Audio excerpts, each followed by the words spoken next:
Hazreti İsa Filip Qaysariysi rayoniga kelganida shogirdlaridan kishilar inson o'g'lini kim deb biladigan deb so'radi.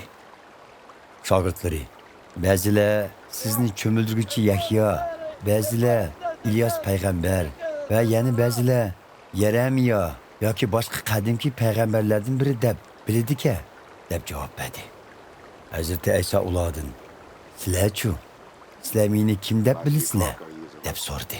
Petrus deb atalgan Simon, siz mangu hayot Xudoning o'g'li, qutqizg'uvchi Masih ekansiz deb javob berdi. Hazreti İsa uningga nima degan baxtliksan, Yunus o'g'li Simon. Buni sana oshkorlug'uchi inson emas, balki arshdagi otam Xudodir. Sana shuni aytayki, sen bo'lsang Petrus, tosh. Men jamoatchiligimni bu tosh ustiga quraman. Uning ustidan o'limning kuchimi g'olib kelamaydi.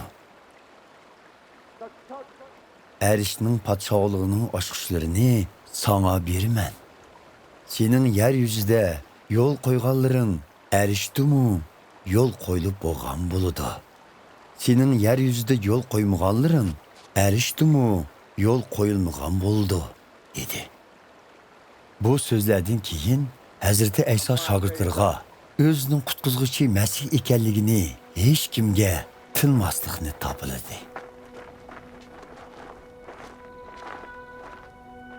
Shuningdan keyin Hazreti İsa o'zining Yerusalimga ketishi, oqsoqollar, oliy ruhoniylar va Tavrat ustozlari tarafidan ko'p azob uqubat tortishi, o'ldirilishi va 3-chi kuni tirildirilishi kerakligini shogirdlarga uqtirishga boshladi. Bu gapni anglagan Petrus Hazreti İsa'ni bir chetga tortib, uni ayblab, "Ya Rabbim, nemishqa bunday xiyolda bo'lasiz?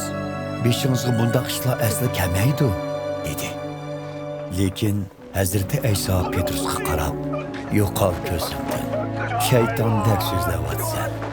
Sen menga putli qasham, sening o'ylaganlaring Xudoning emas, insonning xiyolidir" dedi.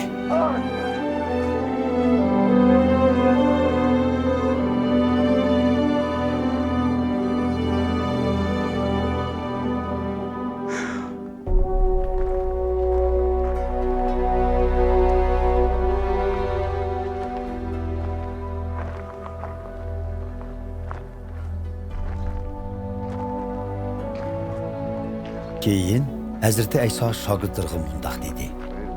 Kimdi kim menga agishishni xohlasa, o'z xohishidan voz kechib, o'zining krestini ko'tarib, menga agashsin. Chunki o'zi uchun yashaydiganlar aksicha hayotidan mahrum bo'ladi. Biroq o'z xohishidan voz kechib, mening uchun yashaydiganlar hayotlikka erishadi. Bir odam butun dunyoga ega bo'lib, hayotidan mahrum qolsa, buning nima foydasi bo'lsin? Nemini to'labmi hayotlikka erishgili bo'lsin?